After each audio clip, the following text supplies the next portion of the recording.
60 ans après sa création et 5 ans après la mort d'Antoine Gizenga, où en est le Palou aujourd'hui? Pourquoi tant de divisions au sein du parti lumumbiste unifié et qu'ont fait les anciens cadres du parti de l'héritage d'Antoine Gizenga?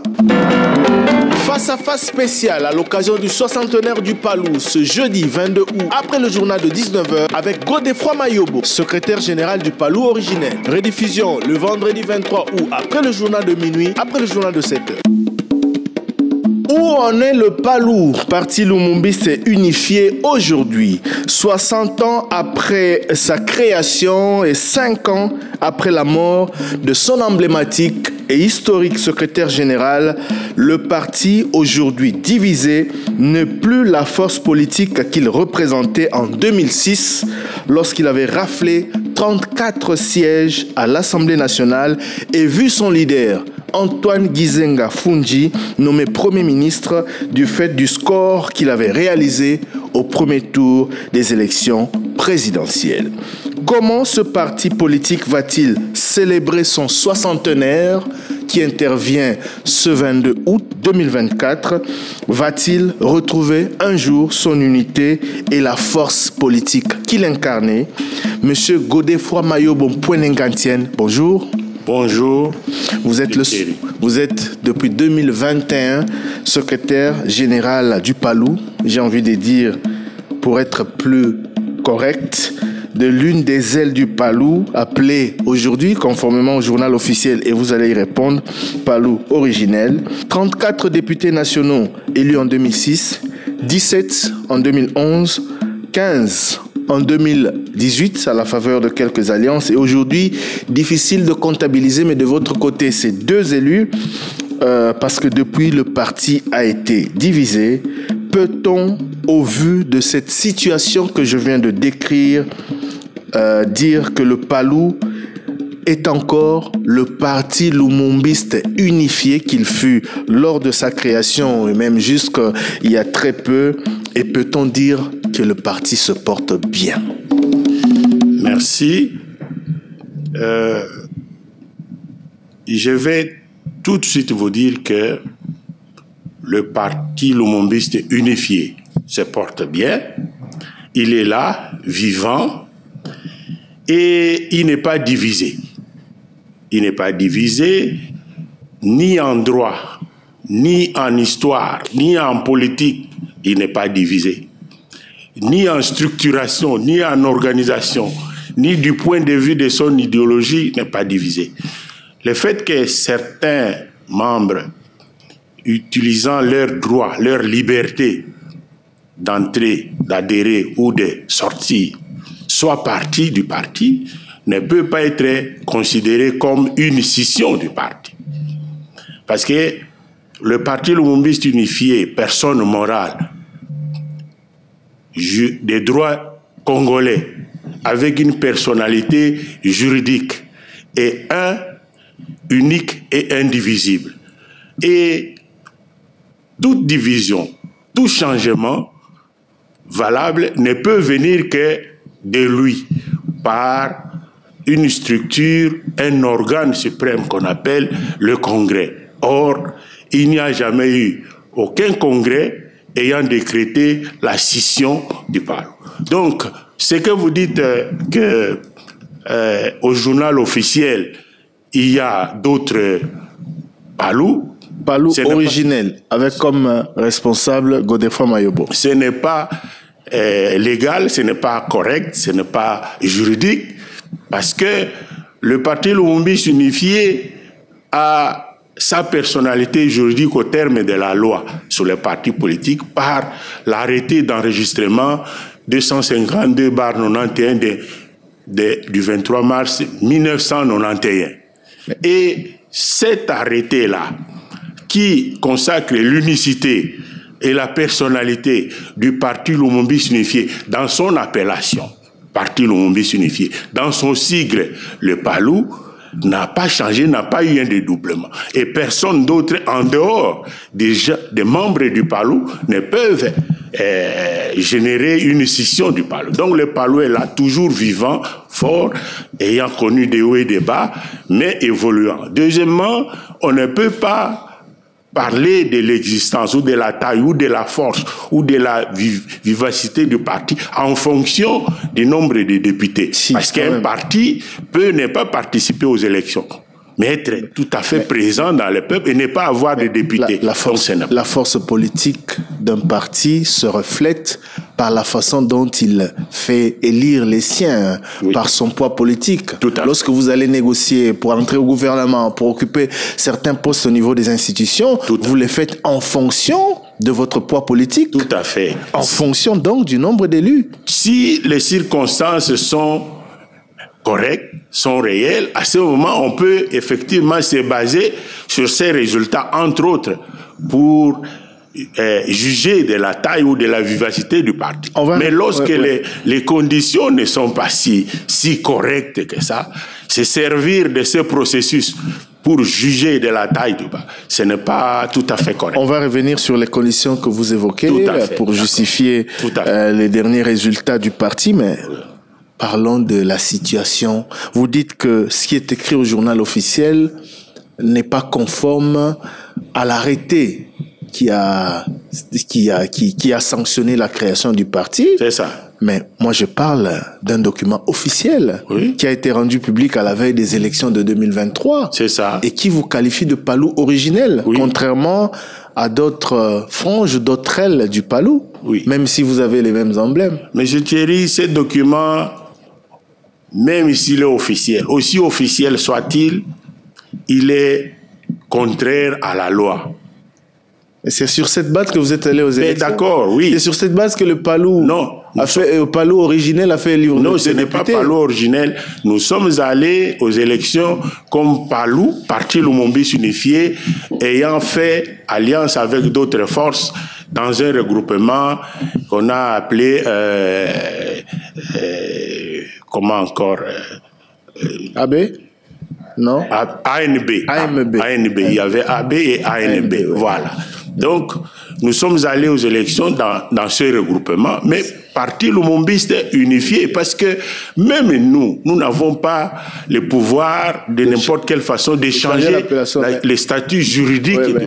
Permettez-moi, en tant que journaliste, de m'en tenir à un document officiel, au journal officiel et à cette appellation. Je vous prie de vous en tenir aussi à l'arrêté qui donne la personnalité juridique. Je parle de la dernière parution du journal officiel sur la liste des partis politiques avant les élections de 2023. Mais dans tous les cas, revenons à la situation du parti. Vous dites que le parti est il n'a pas été divisé, mais on sait que vous êtes allé en procès avec tous ces rebondissements, avec l'aile Makiashi qui est aujourd'hui aussi divisée.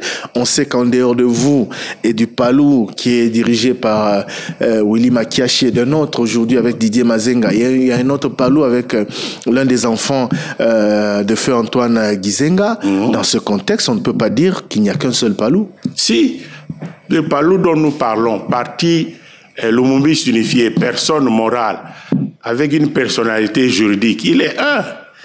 Tout le reste, entaché de fausseté, ça ne peut pas être opposé au parti Lumumbiste unifié.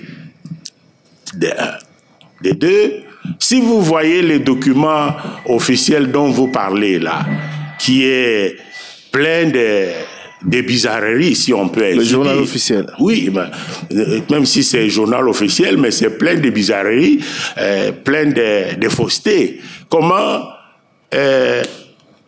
on peut attribuer le même arrêté à deux organisations différentes? Qu'est-ce que vous avez fait depuis pour l'attaquer? Parce que vous êtes allé aux élections sur base de ce journal officiel. Non, nous ne sommes pas allés sur base de ce... Nous sommes allés sur base de notre existence comme parti. Monsieur Mayobo, la CENI a aligné vos candidats dont vous avez déposé les noms dans les regroupements. Sur ANB, sur base, mais... c'est ANB, Oui, mais... la loi vous reconnaît comme palou originel. Non. La loi, non. Parce que vous ne l'avez pas contesté. Non, la loi, si. C'est ce journal officiel qui fait foi. Mais nous n'avons rien à contester, M. Thierry, parce que la loi, on ne la conteste pas. La loi, elle est claire. La loi 04/002 portant fonctionnement des partis politiques. Mais sur base de cette loi que la liste est confectionnée. La CENI n'est pas la loi. Le journal officiel n'est pas la loi. Je ne parle pas de la CENI. Même le journal officiel, ce n'est pas la loi. C'est sur base de cette loi que la liste des partis et regroupements politiques est confectionnée. Le journal officiel n'est pas la loi. C'est sur base de la loi que vous évoquez que les partis politiques sont répertoriés. Alors, dans ces conditions, veuillez constater que le journal officiel alors a violé la loi. Donc parce que si ce journal officiel reprend plusieurs partis avec le même arrêté, avec la même dénomination, c'est que c'est le journal officiel qui a violé la loi. Donc vous restez Palou? Bien sûr, nous ne sommes que Palou et nous restons Palou et la loi est telle, ça ne change pas. Palou. Parti Lumumbiste unifié, Palou. C'est ça. Que dire alors des autres? Les autres, c'est... Willy Makiashi, c'est Palou. Didier Mazenga, c'est Palou. Ça ne peut pas être Palou. Mais ils sont Palou. Mais par la loi, ils sont dans les institutions en tant que Palou. On ne peut pas être Palou simplement par caprice ou fantaisie de soi. Mais on est Palou par la loi.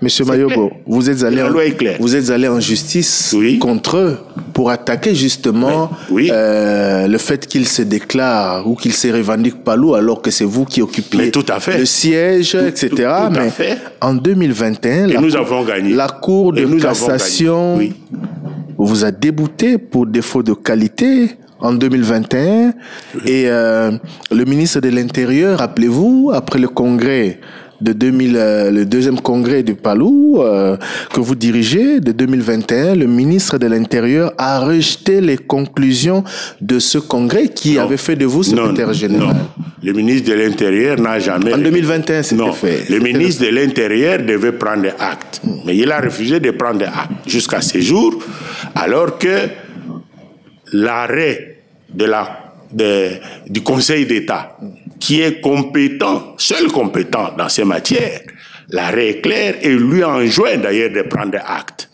Et cet arrêt reconfirme l'unicité, la légalité du seul parti lumumbiste unifié, unique et indivisible. Donc tout le reste, c'est en dehors de la loi.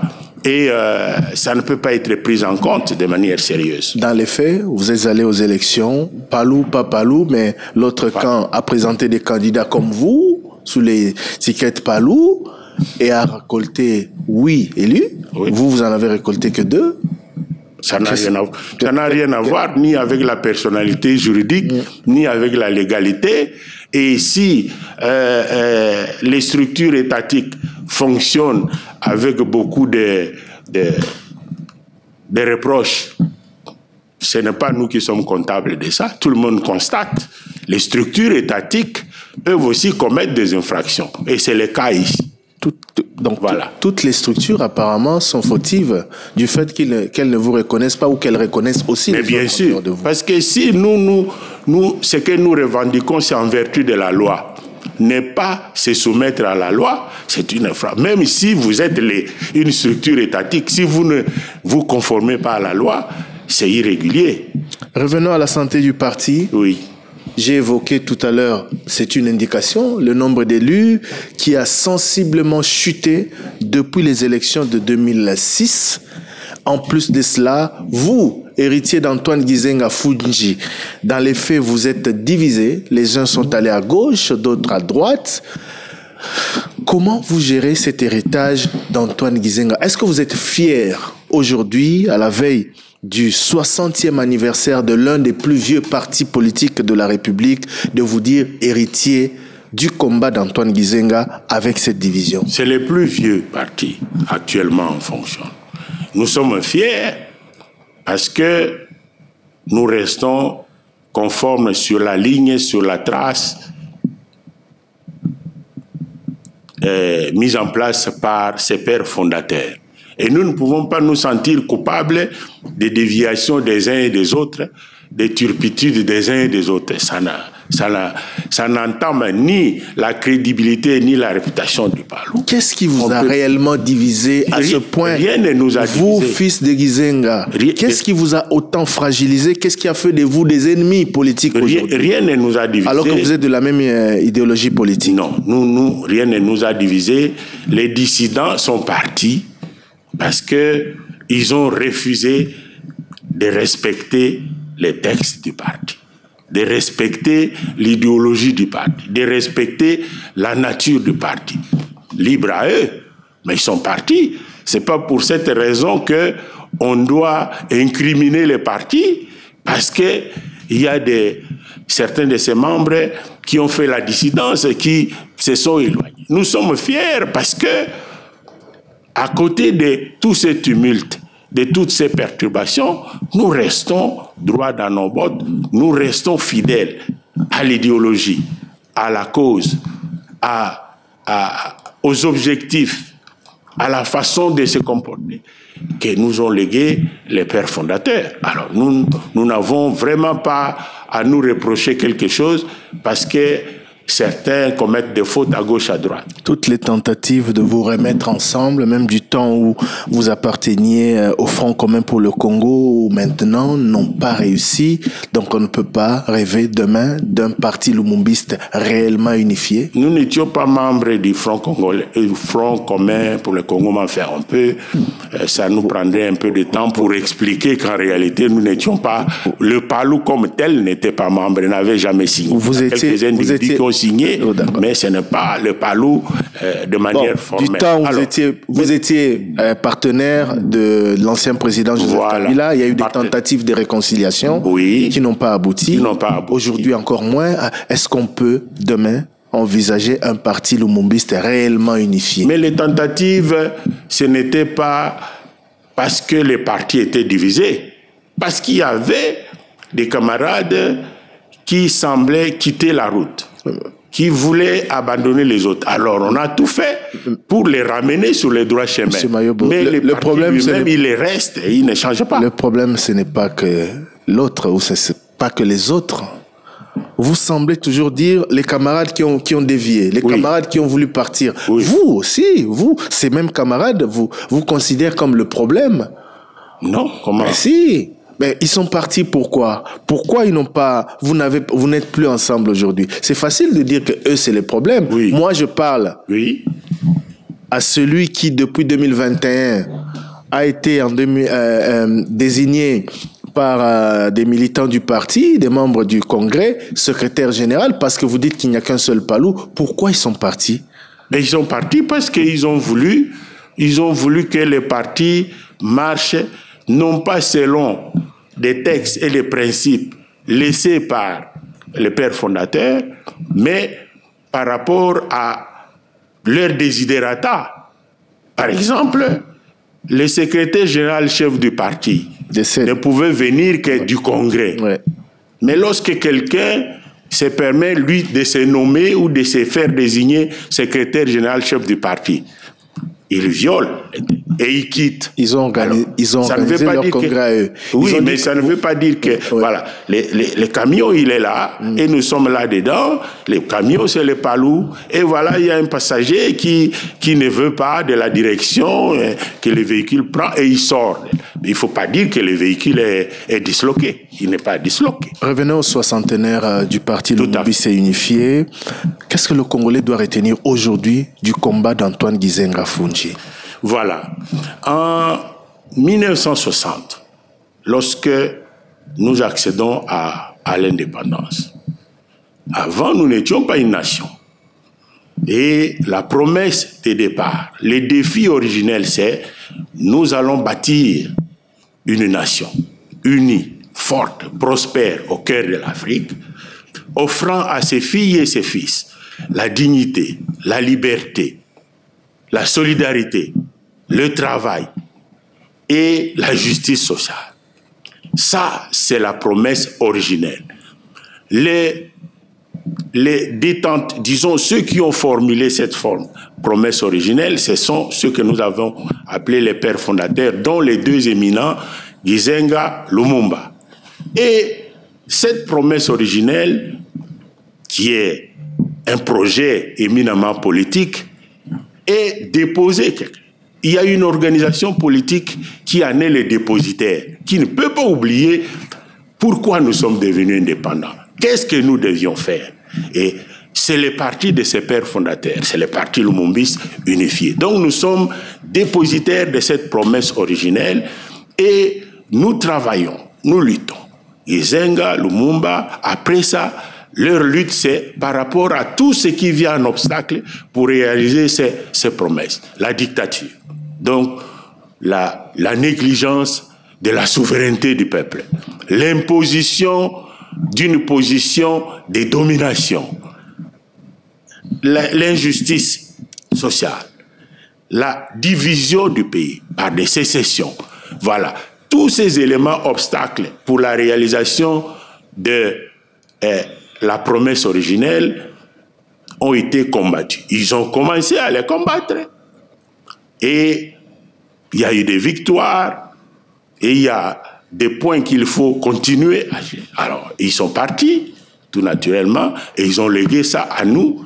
Et nous, héritiers, nous continuons cette lutte. C'est pour ça que nous disons toujours que le Palou est en lutte. La lutte, c'est par rapport à tous ces facteurs qui ne peuvent pas permettre de réaliser la promesse originelle des pères fondateurs. Une nation forte au cœur de l'Afrique, prospère, unie, où toutes ses filles et tous ses fils se retrouvent vraiment en promotion, en développement, et une nation au cœur de l'Afrique, au service de la cause panafricaine. Mais comment poursuivre cette lutte et imposer ces idéaux quand on est à ce point en perte de vitesse dans la sphère politique nationale? Nous ne sommes pas en perte de vitesse parce que cette lutte disons, s'attaquer au déni de la souveraineté du peuple. Ça s'est fait dans le peuple. C'est-à-dire, vous avez l'opinion, vous avez la majorité des Congolais qui pensent comme vous et qui commencent à exiger que la dictature disparaisse. Oui, mais si la majorité des Congolais pensent comme vous, elle doit vous donner sa chance, elle doit porter sa voix, sa confiance en vous pour que vous puissiez représenter. Si le processus est bien organisé.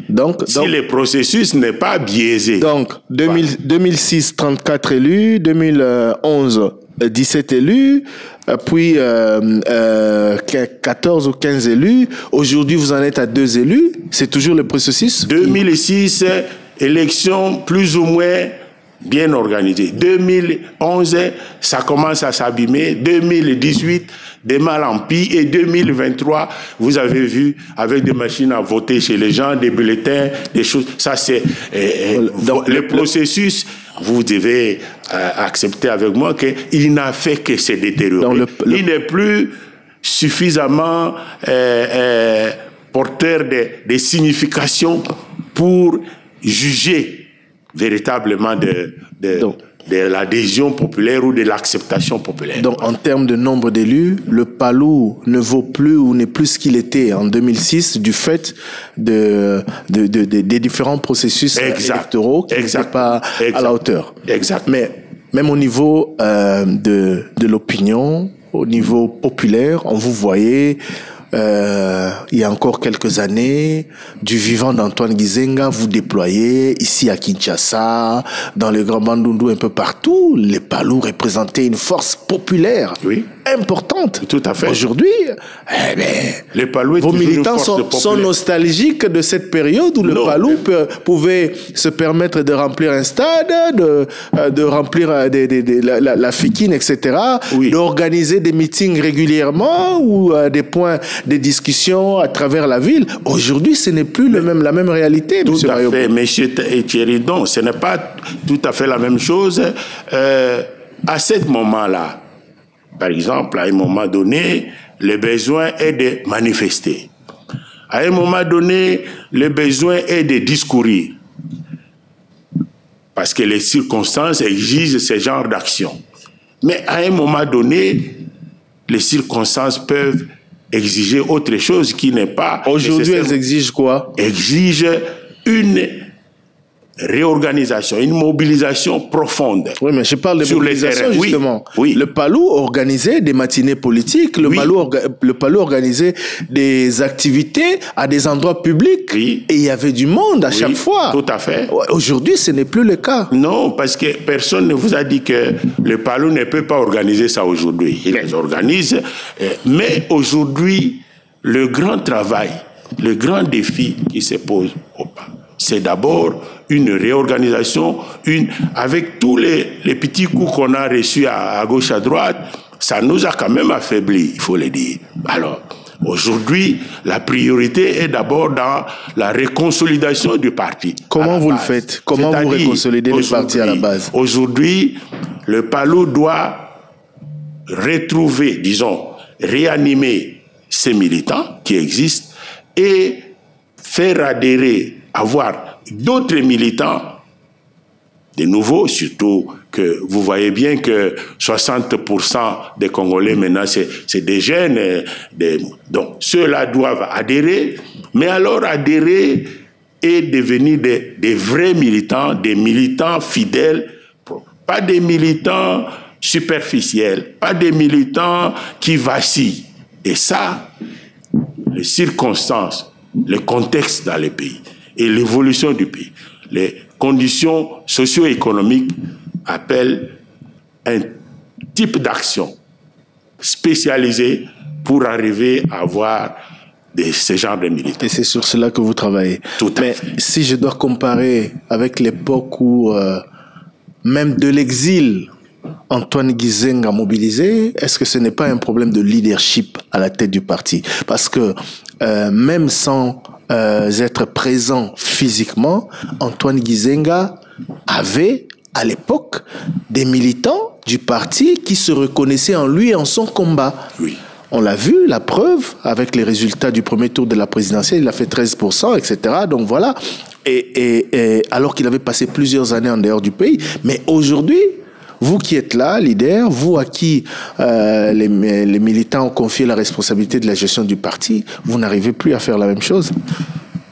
Antoine Gizenga, à ce moment-là, avait, disons, mis en avant comme chantier prioritaire la lutte contre les dictateurs.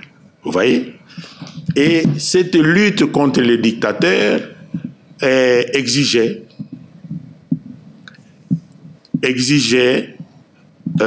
une présence sur le terrain, des manifestations.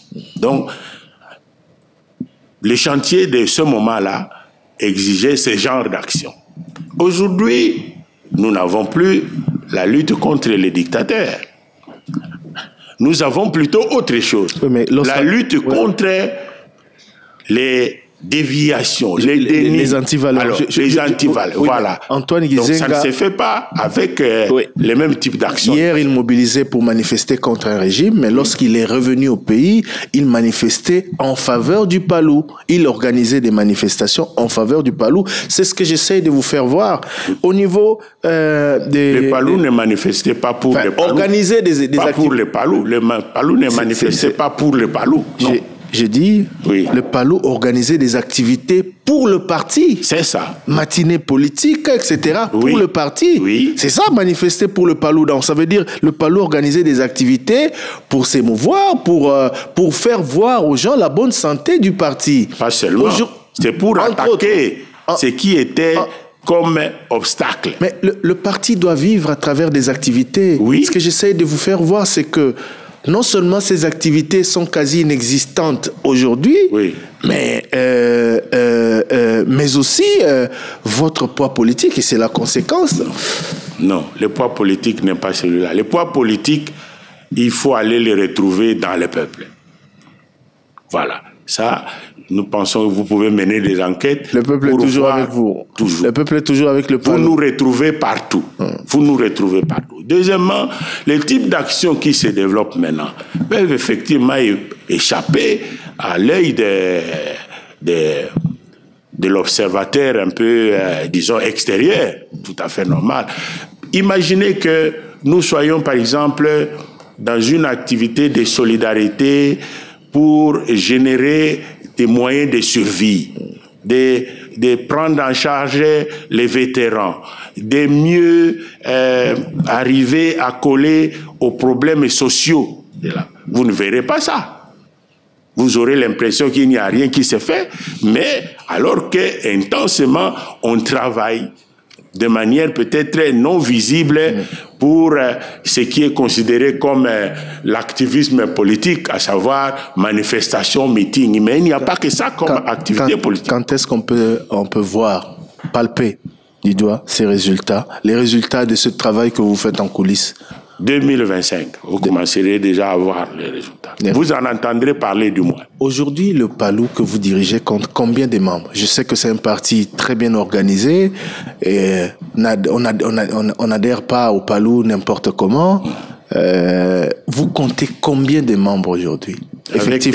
Avec précision. Oui. Voilà, c'est même un chantier aussi que nous devions, sur lequel nous travaillons, parce que pendant un temps, le parti a connu des soubresauts qui ont fait que le côté administratif a même un peu été négligé. Parce que connaître, faire la comptabilité de tous les militants, ça c'est de l'administration. Vous êtes secrétaire général depuis 2021, je rappelle. Oui, mais oui, depuis... On est 3 ans plus tard. Non, mais je vais vous donner les chiffres. Vous continuez à vous plaindre c'est pour vous dire des coups que vous avez reçus. Bien sûr. Il faut en parler. Je ne me plains pas, mais j'en parle. Oui, mais vous faites quoi? Depuis 3 ans, vous avez fait quoi? Tout justement, mais maintenant, nous nous réorganisons. Par exemple, nous avions été obligés de changer la marque d'appartenance au parti parce que l'ancienne marque s'est terminée en 2021. Laquelle? Oui, c'est la nouvelle carte de membres. Oui, tout à fait.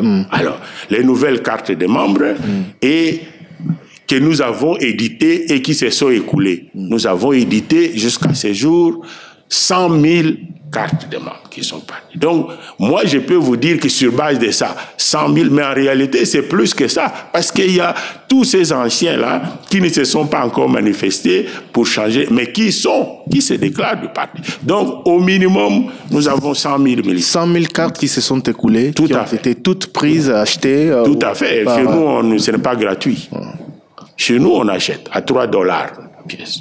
Bon, si je vous pose la question sur les restes, vous direz encore les élections, etc. Donc, à partir de 2025, on va commencer à voir la pâte Mayobo. Oui. Mayobo, disons, ça fait rien. Ouais. Oui, la pâte Mayobo. Façon de parler. Mais tout à fait. Oui. C'est les résultats du travail que vous abattez depuis 2021. Tout à fait. Aujourd'hui, vous êtes dans le gouvernement, à travers le ministre Patrick Mouyaya Katoué, qui était déjà là depuis Sama 1. Aujourd'hui, vous êtes membre à part entière de l'Union Sacrée parce que vous en avez signé la charte, c'est bien cela? Non. Toujours pas? Non. Pourtant, j'ai vu sur la charte de l'Union Sacrée, j'ai vu Palou. Non, mais ça, je ne sais pas. Le Palou, donc, vous n'êtes toujours pas de l'Union Sacrée? Non. Comme hier, vous n'étiez pas... Nous sommes partenaires de l'Union Sacrée. Comment? À quel degré? Parce que le regroupement dont vous parlez est de l'Union Sacrée. Merci de me donner l'occasion de préciser quelques précisions. Il y a l'Union Sacrée de 2019, je crois. L'appel du président pour qu'on se mette ensemble pour gouverner. 2020, voilà. Ça, c'est l'Union Sacrée à laquelle nous avons adhéré. Ouais.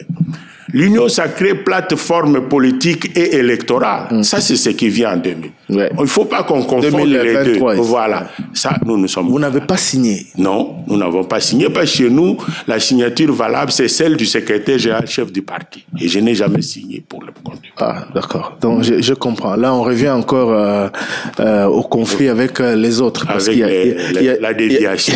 Les gens qui ne veulent pas respecter les principes. Et comment vous vous retrouvez au gouvernement? Au gouvernement? Oui.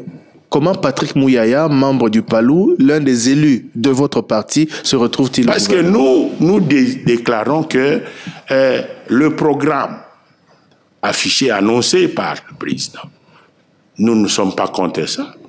Nous sommes prêts à contribuer à sa réalisation. Dans ces conditions-là, nous sommes de la majorité. Voilà. Nous sommes là parce que nous sommes de la majorité non opposée au programme. Voilà. Mais même sans avoir signé la charte de l'Union Sacrée. Le programme-là n'a rien à voir avec la charte. Vous n'avez pas peur de faire carrément l'opposition? Non, pourquoi? Parce que vous semblez indécis. Non, nous ne sommes pas indécis. Vous êtes de la majorité. Nous avons dit, nous ne sommes pas contre ce programme et nous sommes prêts à contribuer pour sa réalisation. Et on nous a dit, oui, vous pouvez contribuer à tel poste, et nous y avons envoyé quelqu'un. Assumez-vous, acceptez que vous avez adhéré, parce que vous dites que... Adhérer à quoi? Au programme.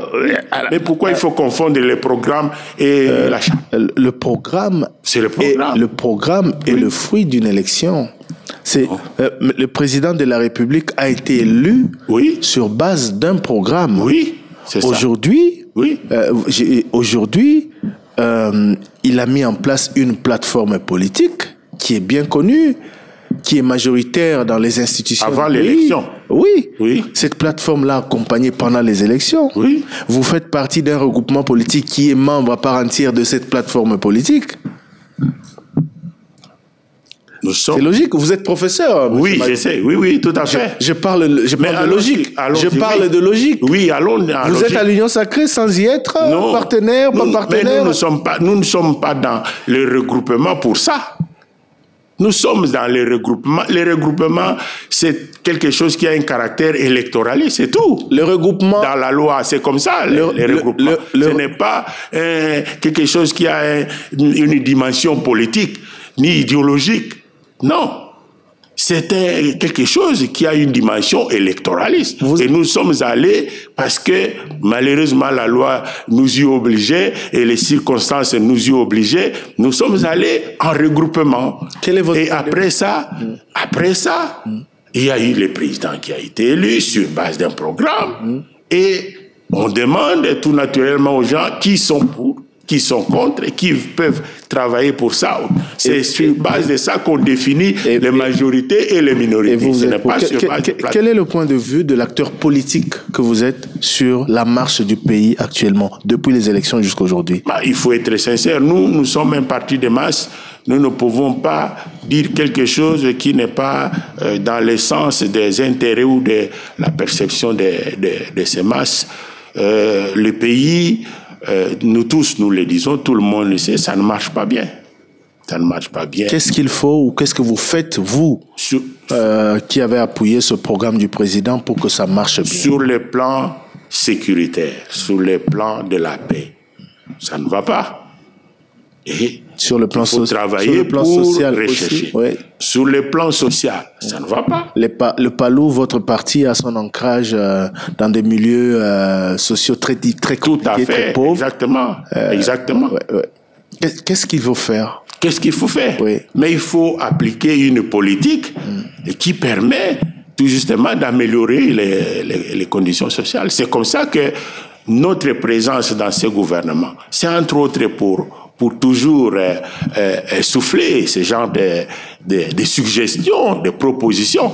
Je ne pense pas que le travail pour changer les choses, améliorer, avancer, se fasse nécessairement toujours dans une opposition frontale dans la rue et en termes de polémique. Non. Nous ne concevons pas les choses de cette façon. On ne peut plus imaginer le PALU dans l'opposition comme le temps de Mobutu. On pourra. Si. À quel prix? Si aujourd'hui, il se fait que ceux qui ont l'impérium ont des principes avec lesquels nous ne pouvons jamais négocier. Par exemple, un régime qui installe la dictature, d'office, nous serons en opposition avec ces régimes. Parce que ça, c'est quelque chose que nous ne pouvons jamais accepter. Nous ne pouvons jamais faire de compromis. Voilà. Monsieur Godefroid Mayobo, ce 22 août, c'est le 60e anniversaire de votre parti qui a été créé en 1964. Exact. On ne peut pas fêter dans une famille divisée.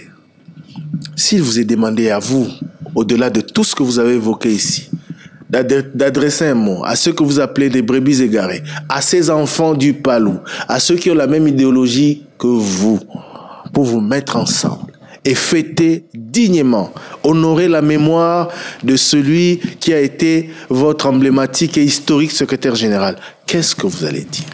D'abord, je répète que le PALU n'est pas divisé. Il n'est pas uni en tout cas. Non, n'est pas divisé. Il n'est pas uni car ses enfants... Non, bon, ça, il y a des enfants qui s'écartent, mais le PALU n'est pas divisé. des passagers veulent quitter les véhicules, les bus, mais le bus n'est pas disloqué. Donc voilà, le bus est toujours là. Alors, nous sommes dans une association, par principe, parce que nous avons les mêmes bases que nous devons. Ce n'est pas pour faire plaisir à tel ou tel. Donc, les rassemblements, les regroupements normaux, durables et sans dérangement pour les uns et les autres, c'est les rassemblements qui se fait sur base des principes, sur base des objectifs communs, impersonnels et intemporels, si on peut ainsi dire. Voilà. Donc, si quelqu'un a quitté le Palou, parce qu'en fait, il ne veut plus partager ses objectifs, ses principes, bon, c'est regrettable, mais nous lui dirons simplement qu'il n'y a pas autre moyen de se réconcilier que de revenir aux principes. À ce stade, il n'y a plus aucune concession à faire, entre même de votre côté, pour réunifier le Palou. À qui? Mais on va réunifier un parti qui est toujours uni. Il n'y a pas moyen de ramener dans le même bateau tous les enfants du Palou. Mais ça ne dépend pas du Palou. Ça dépend d'eux. Ça dépend d'eux. Ils peuvent bouger, pas vous. Mais nous allons bouger. Nous ne bougeons pas les Palous, on ne peut pas bouger les Palous. C'est eux qui doivent bouger pas les Palous. Alors nous, le 60e anniversaire va, en fait, on ne sait pas, dans le contexte maussade du pays, avoir des aspects festifs. Qu'est-ce qui va se faire? Nous serons dans la commémoration. Comment? En rappelant. Nous avons commencé par l'opportunité que vous nous avez offerte. Voilà, un message est passé. Et nous aurons une matinée et il y aura une série d'émissions d'ici samedi, animées par des branches spécialisées du parti. Et puis samedi, nous aurons une grande matinée de souvenirs, de rappels, pour que chacun sache que nous en sommes là. Nous sommes héritiers et nous en sommes là parce qu'il y a eu des sacrifices faits, il y a eu des actions qui ont été menées, il y a des attitudes qui ont été adoptées pour que le parti puisse survivre et en arriver là. Et dimanche, cette commémoration se passera dans toutes les provinces, sur toute l'étendue du territoire. Donc en réplication ou en duplication, disons en relais de ce qui se sera fait à la direction le samedi.